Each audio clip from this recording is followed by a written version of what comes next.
Olá pessoal, Marco Sico aqui. Começamos aqui uma série de, vou assim dizer, de reflexões e mensagens aqui, falando um pouquinho sobre comportamento e ética cristã. E eu quero tentar explicar para você de onde veio esta ideia e por que eu também considero que é útil nós tratarmos disso, porque eu vejo claramente, em primeira instância, que é uma urgência da igreja entender qual é o comportamento de fato que o cristão tem que ter, não somente no ambiente eclesiástico, assim por dizer, mas a partir do seu testemunho de vida, seu convívio com os irmãos, enfim. De onde veio essa ideia? Eu tenho um grupo de amigos que parte deles, alguns são pastores, alguns não são mais pastores, que é o meu caso, né? Já não pastoreio há um tempo, e que nós buscamos ter uma ajuda mútua sobre os dilemas da vida. É um grupo pequeno, mas é um grupo de amigos que são bem próximos, e nós eventualmente trazemos, né, uma mensagem, alguma leitura, e me foi pedido há um tempo atrás que eu pudesse falar um pouquinho sobre conduta e ética, e eu procurei basear esse conteúdo que foi compartilhado com esses meus amigos nesse conteúdo que eu estou gravando aqui, tá? E por que estou fazendo isso? Porque tive esse incentivo deles. Eles consideraram que o que nós falamos ao longo de algumas reuniões que nós fizemos foi algo tão produtivo que eles gostariam de ver um vídeo, né, ou um mini curso, vamos assim dizer, publicado sobre isso. E é essa a intenção, né? Não quero aqui vender curso nem nada, mas estou passando quais são os tópicos que tratei com eles e espero de coração que faça bastante sentido para você. E queria começar então esse nosso conteúdo. Então, agora que eu expliquei o porquê que surgiu essa série de mensagens, quero começar com o nosso conteúdo. Eu usei o texto da Carta de Romanos, o capítulo 12, para ser mais específico, para falar sobre quais são as virtudes recomendadas. E como é que nós começamos o capítulo 12 de Romanos? Nós vamos ver no primeiro momento uma atenção de Paulo para que os irmãos pudessem ter consciência do que era o culto racional, o que envolve necessariamente uma vida de santidade. Depois nós vamos ver o avanço de Paulo falando sobre a ética e o comportamento de como se deveria usar verdadeiramente os dons espirituais, a questão da maturidade. E a partir do versículo 9, nós vamos avançar para aquilo que denominei como as virtudes que são recomendadas. Quais são os pilares, quais são os passos necessários para que nós sejamos cristãos maduros, para que nós possamos andar com a consciência de que fomos salvos do inferno e que, pela graça de Deus, somos salvos por isso. E o que é que o Senhor espera de nosso comportamento, né? Como é que nós devemos nos portar, como eu disse aqui agora há pouco, não apenas no ambiente eclesiástico, mas na minha vida, na minha conduta, no meu convívio com os irmãos, nas coisas que estão relacionadas comigo, enfim. Tendo dito isto, eu quero começar esse primeiro tópico, né? Fiz uma pequena introdução para dar a você o entendimento do que estou baseando para fazer as argumentações, e eu quero começar a partir então do versículo 9 de Romanos, e nós vamos aqui fatiar algumas etapas desse processo. E começa aqui o capítulo 12 de Romanos, versículo 9, ele vai aqui algumas leituras, né? Versículo 9, o amor seja sem hipocrisia. Detestai o mal, apegando-vos ao bem, amai-vos cordialmente uns aos outros com amor fraternal, preferindo-vos honrar uns aos outros. No zelo não sejais remissos, sede fervorosos no espírito, servindo ao Senhor. Muito bem, eu quero hoje falar especificamente sobre o detestar o mal. Então nós lemos aqui alguns versículos 9 ao 11, nós não vamos abrir todos esses versículos, nós vamos num pedaço aqui do versículo 9, então anote para que você leia também na sua Bíblia, Romanos capítulo 12, versículo 9. O amor seja sem hipocrisia. Perfeito. Amor sem hipocrisia é um amor que não é fingido. É um amor que não tem espaço para ser só discurso, ele é essencialmente demonstrado. Muito se engana quem pensa que o amor ele é só um sentimento, você sente aquele bem-estar e tudo mais, mas você vai concordar comigo que é possível você fazer o bem a quem você ama, mesmo que você esteja chateado com aquela pessoa por alguma razão. Ou seja, nós não podemos limitar a ação do amor a meramente sentir, ok? Mas aqui nós vamos falar hoje especificamente do detestar o mal. O que é que significa na prática detestar o mal? Para nós cristãos, detestar o mal tem muito a ver com não dar espaço a nenhum tipo de conduta, comentário, ouvir pessoas mais intencionadas que venham trazer um resultado prejudicial à comunhão.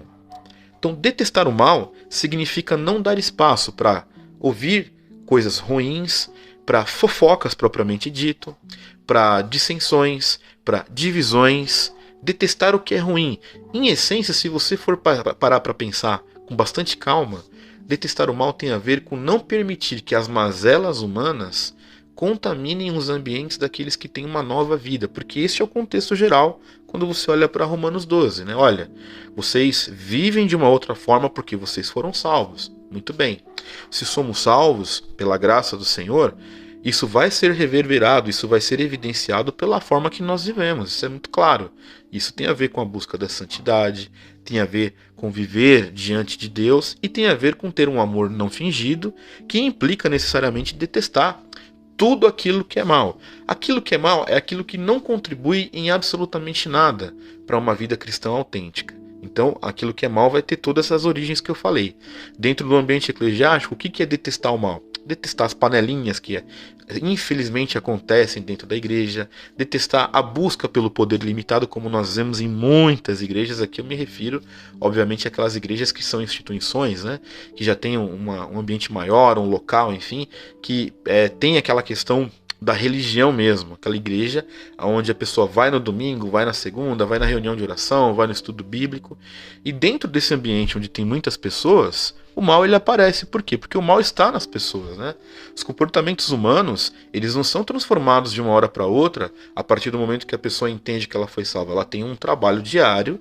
Inclusive a Bíblia nos fala isso, que nós vamos caminhando, né, em relação a ser mais parecidos com Cristo ao longo da nossa jornada de vida. E dentro deste caminho, estas coisas que são más vão acontecer. Infelizmente, você também vai ver muita gente que perde o senso e o propósito no meio do caminho. Então, detestar o mal tem a ver com isso. Tem a ver com não deixar com que os valores humanos sobreponham o que nós estamos aprendendo do Evangelho.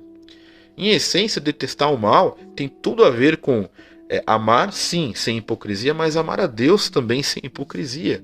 Porque amar a Deus sem hipocrisia significa cumprir a vontade dele para nós, ainda que este não seja o nosso sentimento. E abrindo um parêntese pequeno aqui, muito se confunde sobre sentir desejo de fazer a obra ou com a necessidade de se fazer a obra. Isso é muito sério. As pessoas elas acham que para que elas tenham que servir ao Senhor ou servir ao próximo, elas necessariamente precisam estar com o coração cheio de sentimentos. Não é verdade. Às vezes nós temos que cumprir realmente o que Deus falou quando nós estamos em frangalhos. E detestar o mal tem a ver também com isso. Trazer o bem maior da comunhão, do serviço cristão, na nossa jornada, na nossa caminhada cristã. Detestar o mal vai ter muitas vezes a ver com isso, em insistir servindo a Deus, insistir em servir ao próximo, mesmo que nós estejamos com o nosso coração ferido, decepcionados com as pessoas, e nós sabemos que passamos por cima disso por causa de um bem maior.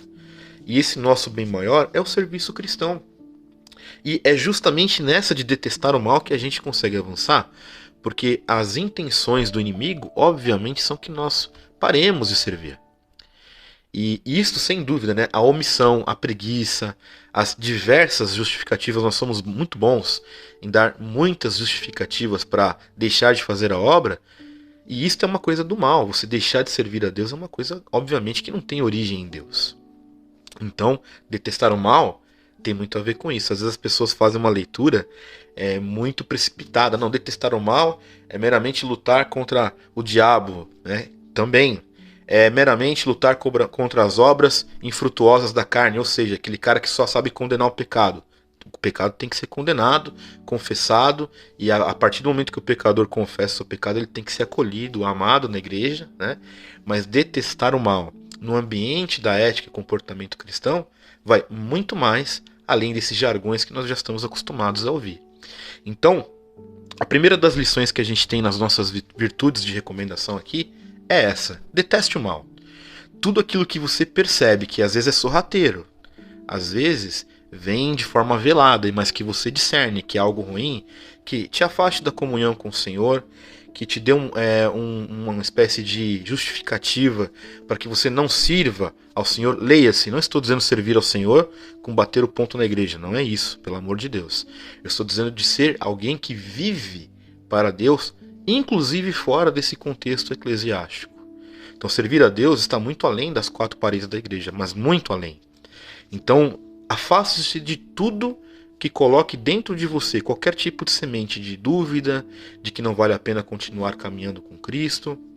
Detestar o mal, né? E aqui nós vemos, principalmente, eu acho que é muito importante você ter em mente, que quando nós lemos ali que o amor seja sem hipocrisia, aqui no grego clássico, quando nós lemos aqui a palavra hipocrisia, né, ou hipócrites, tem a ver com usar uma máscara no rosto. Se há algo que nós precisamos tratar com muita clareza, é justamente esse tipo de conduta e esse tipo de ética. Nós não devemos usar máscaras do evangelho que nós cremos. Nós devemos ser dentro de nós. A verdade do evangelho tem que estar dentro de nós. Então nós temos que ser e não usar uma máscara para fingir que somos. E isto só vai ser possível quando você entende o tanto que você tem que rechaçar, refutar e detestar o mal. É criar aquela ojeriza de tudo que é ruim e que vai interferir diretamente na tua vida com Deus, na tua comunhão com Deus, no seu serviço cristão. E não se esqueça de algo que é muito poderoso. As pessoas às vezes parecem que se esquecem disso, né? Como é que você pode servir ao Senhor? Você vai pegar um dinheiro, por exemplo, usando, né, a questão do dinheiro, e vai levantar a mão para o céu para Deus pegar o seu dinheiro? Não. Você vai servir ao Senhor quando você serve o seu irmão, às vezes com o seu recurso, às vezes com o tempo de oração que você dedica a ele, às vezes parando para ouvir como ele está, ouvir os seus desabafos, ensinando. É assim que você serve. E esta integridade nesse serviço só é possível quando você aprende a detestar o mal, ou seja, a não deixar que o mal e nem nada que se relacione que possa interferir no seu serviço cristão tenha qualquer nível de participação da tua vida. Afaste-se do mal. Seguimos.